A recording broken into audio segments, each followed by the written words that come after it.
Hey, yo, what's goody? It's full-time trip. We're back in the building. Fulham won, Arsenal won at Craven Cottage. Another tough away game, but we weren't to the races all the way through. They scored in the first 15 minutes through Raul Jimenez on a breakaway, very against the run of play, and then we got a goal back with William Saliba from a set piece FC. Ole. Set piece again, all that good stuff. But yeah, make sure you like, comment, subscribe, all that jazz. But tough game, bruh. Tough. I'm sad, I'm disappointed, I'm not shocked, I'm not necessarily shocked, but it's just the more I saw the game go along, it's just there's so many. Everybody's got to get some talkings to today, bruh. We got to be honest, everybody's got to get some talkings to today, bar a couple of people. Let's get to the serious business right now. I'll talk to who should get a talking to from bottom to top. Generally, from a general team standpoint, that first half was nowhere near good enough, bro. It was just too lax. It just was too stop-starty. The way we set up just was not at the tempo where we needed to zip the ball around to find solutions, win duels in the middle of the park against a tough team, and find a way through. I think this setup was it was tough. Again, it's down to injury, because we have literally 4 fullbacks that are missing and Gabriel. So that's just another pain in the ass that we have to deal with.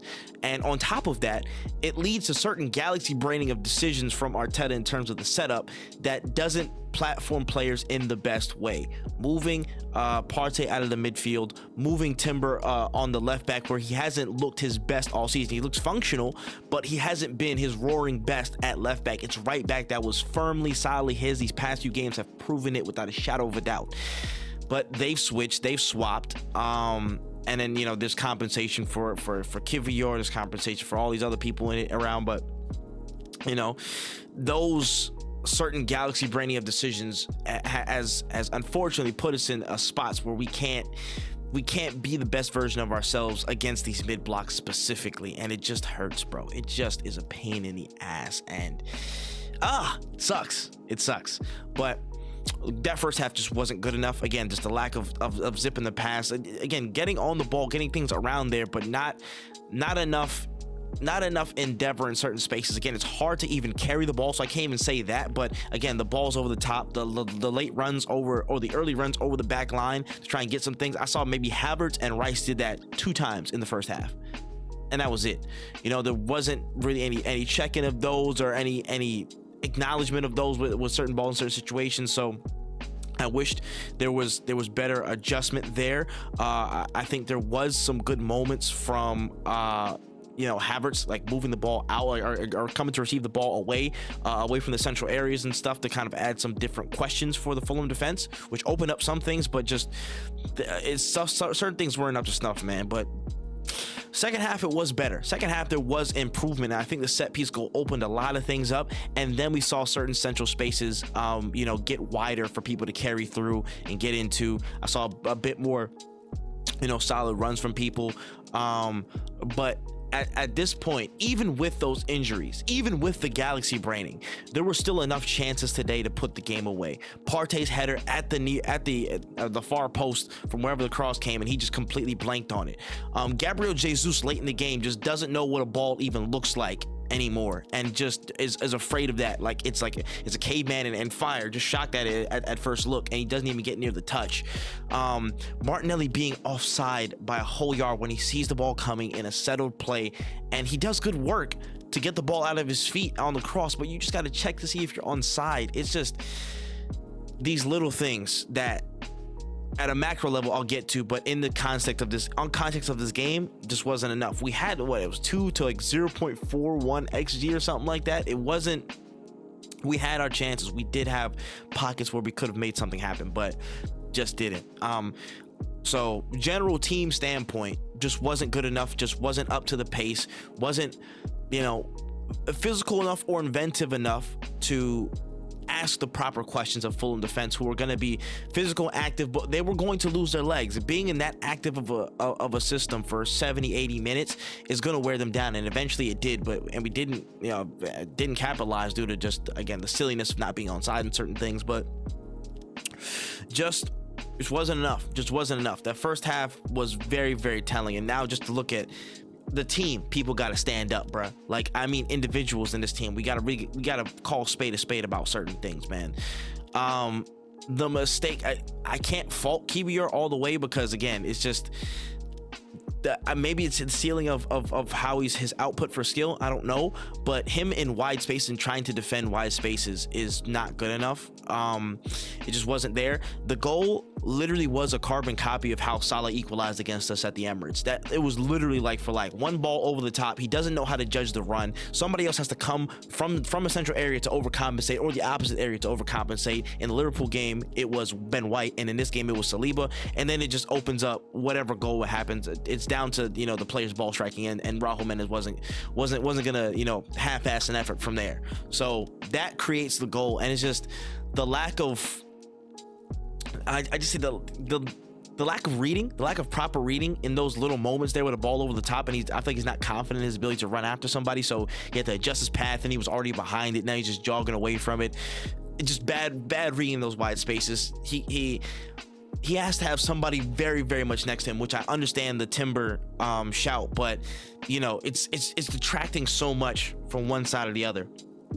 It's detracting so much from Timber's ability to get forward. Either you compensate to help Kiwior, or you let him bomb forward more often, and it's just tough when they can spring those one little moments. Again, the goal came completely against the run of play. We were dominating, and then just boom, and Kiwior can't hold that. So it's just, again, freaking sucks that Gabriel isn't here today. And you know, I'm not saying that we're stuck with that. He's not the worst defender in the world. He is not, like, again, he's not Rob Holding levels, y'all. He's not Rob Holding levels, but he's not the levels that we need to cover ourselves when we're trying to impose ourselves on the other team and get forward. And again, people like, he's not going to be Saliba, Gabriel, Konate, VVD level. He's not that level.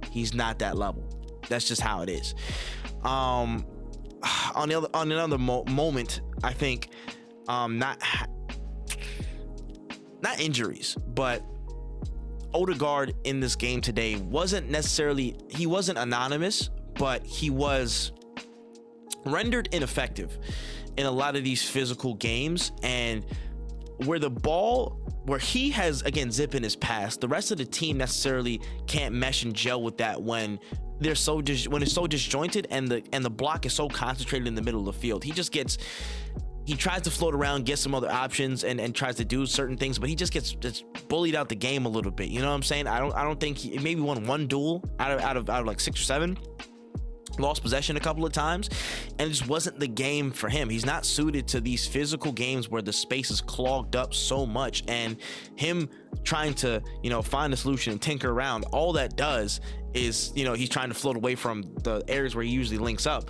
And when we're inside of play, the ball just runs to Saka, and then he's just stuck with 1v3s all the time, and there's no Timber to overlap or underlap with him on that side. And you know, Partey's not going to make any of those runs because he's Partey. His hamstrings are, again, string cheese, and it's just it's harder for Saka to do the job he can do. Still, again, was making as much headway as he could, but when you're dealing with Robinson, and then you're dealing with the Iwobi coming on this side, and then you're dealing with, again, Lukic maybe coming over, then you're dealing with one of the center backs coming up, like it's Calvin Bassey in many instances. You're dealing with 1v3s, 1v4s, and it's hard for him to even get headway, and Odegaard can't affect change in the game. Gotta consider him in these types of situations, and is it effective, bro? We need a stronger option in these games when it comes to that, and it's down to recruitment, it's down to that, but these games are not for Odegaard. These games are not to say he was, again, the worst, but he was just rendered ineffective because of these situations, and mid blocks aren't fun. Mid blocks are especially not fun for him, and it's tough to just like, oh yeah, he could have a magic moment, but it's hard when these teams are so physical, and like our speed of play is so lackadaisical, or so just in the doldrums sometimes, that he can't really do the things he was trying to do. When the game opened up, he looked better, but only when that game opened up off the set piece, and then there was people driving with the ball around him, and then he could link up and find certain things to happen and ping the ball around. Only then was he, you know, there. So it's just something to consider in for the long term. Like, okay, we need to have the right people in spots for these games. Again, tools in the toolbox. Odegaard does not fit the problem, or he does not fully solve the problem of a mid block. Doesn't, you know? So it's just something you gotta consider. I mean, Trossard was okay. Martinelli was again. Martinelli, I love him to the day that I die. But to say that both of them are footing the bill for what we need at left wing, I would be a liar. I would be a liar to be honestly tell you. Like, again, he was making decent decisions there, but it has to be the speed of it, the concentration of it. You can't just go into the same move every single time and then try and, you know, beat your man, attempt to beat your man a couple of times. Like he did in a couple instances, but there's got to be more. There's got to be more, especially when you're sort of given space like that. You can't just go receive the ball, slow down, try and speed up, change your pace, and then go cross the ball. You need different dynamism. You need just a different level that neither Trossard nor Martinelli can give. Again, the defensive work rate of Trossard, of Martinelli, and the technical bag of Trossard are very good, but neither of them have the complete holistic qualities needed to truly say, yo, that left wing is a threat. We need to make sure we're giving as much attention to him as we are Saka, and then that opens up more space. You know, right now it's just all of our stuff is funneling through Saka, as most of it has been, and that just shoehorns us. It shoehorns us. We need to have, again, just different looks at different parts of the pitch, bro. We need better quality in those final thirds other than just Saka. That's literally it. Havertz, I thought he could have did better today with certain, not with certain runs, but with, again, maybe sticking to the ball a little bit better. Again, the service wasn't always there. It was pretty dry overall, but just certain, there was, instance where he, came out towards the touchline, linked up a little bit to create openings and drag defenders and drag people the other way. It just wasn't so much of that over time, and I wish there was more. Again, link up and stuff got a little bit better in the second half, but otherwise just kind of there. Excuse me. Oh gosh. But overall, just like, I don't know. We're really, really missing the absentees that are not here, man. I really wish there was Gabriel there. Calafiori would have been a godsend, just being able to press forward, ask different questions, drive into space. Again, Timber doing that alone only creates a little bit of, again, the frailties and exposes Kiwior a little bit in these wide spaces with him trying to defend. It didn't hurt him too much, but on the one instance, you know, it was in the open. It was a goal, so that's just unfortunate. Yeah, man, it's just tough from the player standpoint. And last person I'll say, stand up, man. We got to ask some questions from Arteta. If he's so hell-bent on the compensation and deplatforming, that's a good word. I'll use that. Deplatforming something that's worked previously instead of, again, potentially trying it. Is it a fitness thing? Is he being too pragmatic? Is he galaxy braining this to again protect certain players, or can he try other things? Again, Tierney was an option on the bench. Is he fully fit? I don't know, but him bombing up the field, him being an option to overlap, because Trossard wasn't going to be an overlapper who's going to bomb down the wing and spam crosses. He's not going to do that. Tierney is a player that can. If he's here, we got to use him. If he's here, we have to use him. Miles Lewis-Skelly, again, less so, but still, him being able to, again, invert, again, have a little bit of a zip on the pitch, again, get forward, to be able to get Timber back on the right-hand side, that would have worked. Again, Partey being his best position in the midfield. That overcompensation to split players away from their best positions, it's been killing us. Despite the fact that we have injuries, with the context that we had injuries, there was still more than enough in that squad today to win the game, with the golden chances missed on the field and with the people that we could have platformed properly.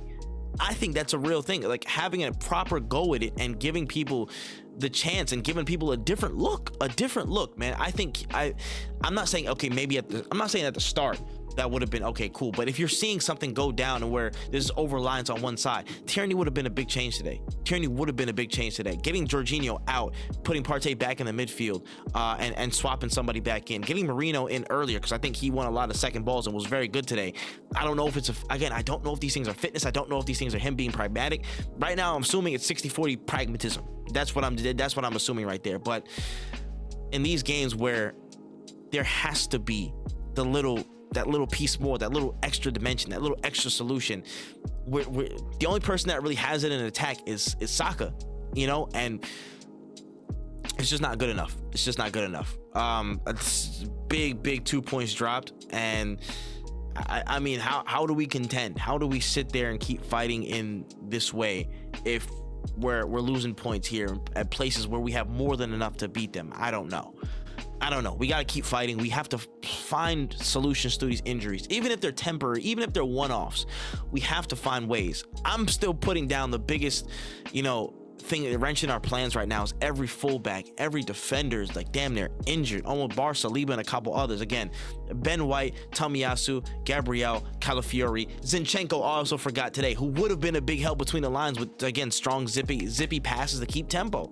That would have been a help today. Again, the left-hand side might have been a little bit exposed on the counter, but if we're retaining possession and we're holding onto the ball, which we did most of the game, that would have been another one. But again, just he's out, so we have to compensate. But still, the game plan has to adjust properly if these people are out, and it's within the context of it, bro. I'm trying to keep context as best I can. It's just a gut punch that we had those little bits to get ahead and win the game, but again, the little things just weren't there for us, man. Just little things just weren't there for us. I will say though, standouts, give some flowers.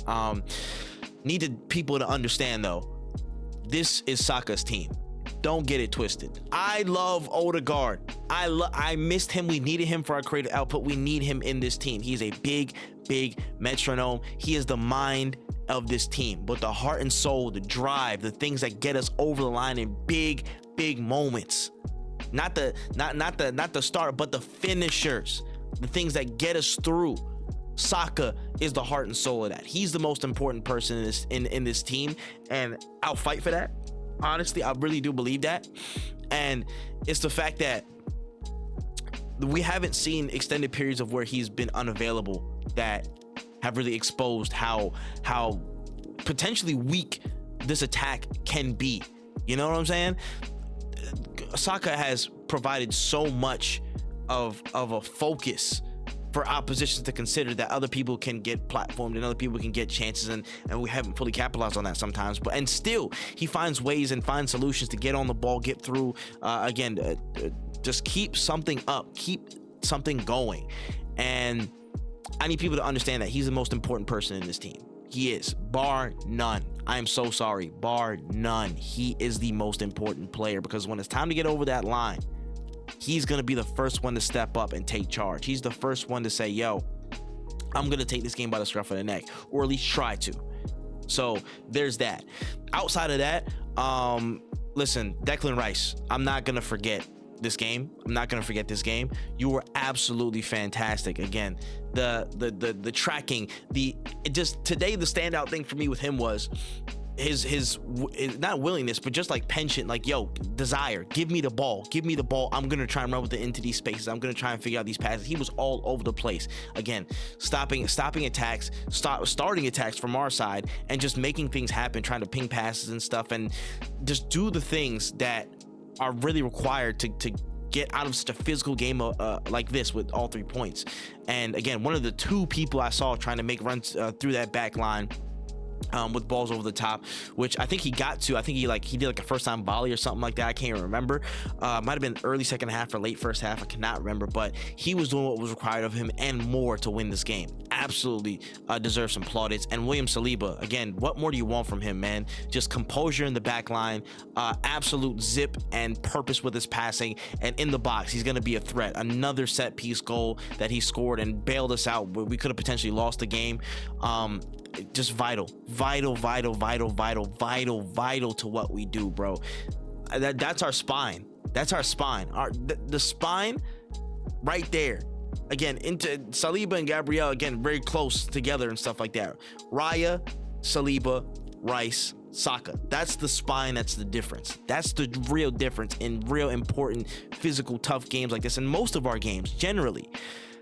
But yeah, they deserve absolute praise and plaudits. And outside of that, I don't know where we go from here, man. We got to just keep winning games. We have to win. We have to win, bro. We have to turn those drop points. We have to turn them into 3 points, bro. We have to stay in touching distance, bro. Whatever happens. I can't even speak on Liverpool, City, Chelsea, and all stuff like that because their games are going to go how they go. I can't theorize fully, you know what I'm saying? All I know is they have tougher fixtures than us. I will say that, but that's as far as I'll go because I don't know how the games are going to go for us, and I got to focus on that point, and we should too. This is it. We have to focus on our games, win our games, get behind this team, and hope that these injuries subside fast because how we play, how effective we can deploy solutions are really contingent on those players that are out right now. Again, it's tough. It's tough. The left winger talking and getting a new one, that's a whole different conversation, which I do think is required, but that's, again, something else. But right now, for the squad that we have, we are missing Calafiori, we're missing Gabriel, we're missing Tomiyasu big time to have additional coverage, and we're missing Ben White.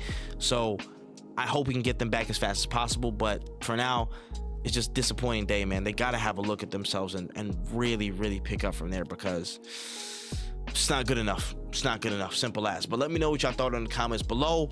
I'm getting out of here. I gotta go eat food. It's doubling my mood. I gotta go eat some breakfast or something like that. I'm gonna do some other stuff to clear my mind. I hope y'all do too.